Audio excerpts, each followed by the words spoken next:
Hi guys, আজি ভাবিলোঁ unique recipe এটা আপোনালোকৰ লগত শ্বেয়াৰ কৰোঁ। আপোনালোকে খাইছেনে নাই নাজানো, যদি খাইছে তেন্তে মোক কমেণ্ট কৰিব। মই আজি মাছৰ লগত অমৰাৰ ফুলৰ আঞ্জা এখন বনালোঁ।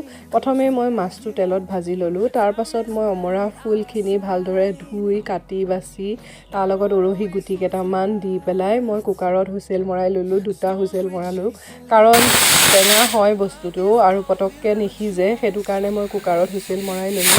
তাৰপাছত মই য'ত মাছ ভাজিছিলোঁ সেই মাছ ভজা তেলখিনি বেলেগ এটা কেৰাহীত অজৰাই লৈ তাত নহৰু, শুকান জলকীয়া, কেঁচা জলকীয়া, তাৰপাছত হালধি গুড়া, জলকীয়া গুড়া, তাৰপিছত জিৰা ধনিয়া গুড়া, নিমখ আৰু অকণমান ক'লা জিৰা গুড়া দি লৈ পেলাই মই অলপ লৰাই ল'লোঁ।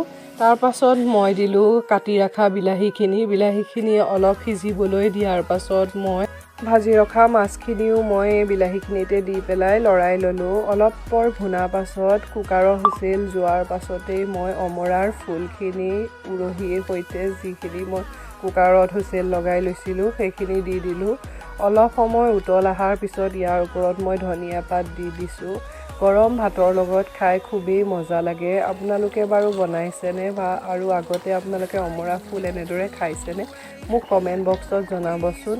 বহুতেই ভাল লাগে খাই পেলাই। মই প্ৰায়ভাগেই যেতিয়া অমৰা ফুল থাকে মই বনাই খাওঁ। থেংক ইউ মোৰ ভিডিঅ'